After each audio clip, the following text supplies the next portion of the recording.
Escolhas. A vida é feita de pequenas decisões que tomamos ao longo do dia. Seja de forma consciente ou não, a cada decisão construímos o nosso futuro. E assim, milhares de possibilidades ficam pelo caminho. O que teria acontecido se você não tivesse perdido aquele ônibus? Quem você teria encontrado se tivesse escolhido um trajeto diferente? E se? Duas palavras que carregam o peso de vidas que não tivemos, de realidades que não conhecemos. Apenas duas palavras que podem arruinar o nosso presente ou nos levar a futuros inimagináveis. E eu estou falando da Biblioteca da Meia-Noite, do Matt Haig. Esse é um livro onde conhecemos a Nora Cid. E a Nora é uma personagem que ela tem a oportunidade de experienciar vidas que ela teria vivido caso tivesse feito escolhas diferentes.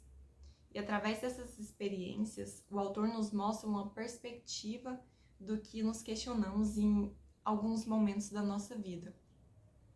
O que teria acontecido caso eu tivesse feito uma escolha diferente, caso eu tivesse seguido por um outro caminho?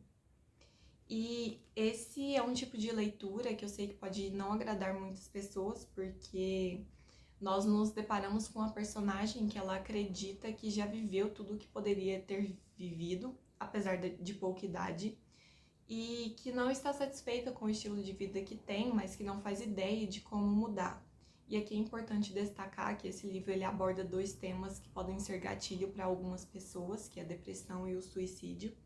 E por fazer essa jornada com a Nora, nós mergulhamos nesses sentimentos e questionamentos que ela nos traz, que nos fazem refletir sobre as nossas próprias escolhas.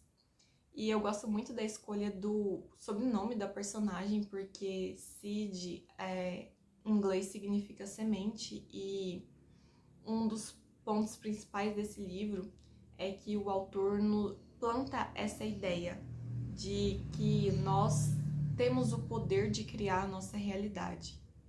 Que por mais pequena que pareça, as escolhas que nós tomamos, elas fazem a diferença no futuro que estamos construindo. Então, para mim, esse é um livro que pontua muito bem o poder que nós temos de criar a nossa realidade e as experiências que nós vivenciamos. E ao mesmo tempo que ele mostra o poder das nossas escolhas, o autor nos faz entender que os problemas eles não desaparecem. Se estamos vivendo a vida que sonhamos ou ainda não, nós somos os protagonistas da nossa história. Então, a forma como nós nos sentimos em relação a nós mesmos é muito importante para entender a vida que nós levamos. Porque muitas vezes nós somos levados a acreditar que se a nossa vida fosse diferente, nós seríamos mais felizes. Mas será?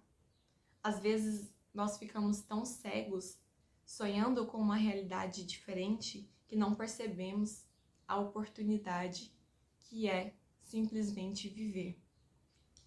E esse livro me ganhou e tornou um dos meus livros favoritos por causa da escrita do autor, que ele escreve de uma maneira inteligente e sensível, que torna a leitura muito fluida e é quase impossível parar de ler. O meu exemplar, ele está todo marcado. Eu usei marca-texto e fiz anotações ao longo das páginas. Então, esse foi um livro que eu rabisquei do começo ao fim.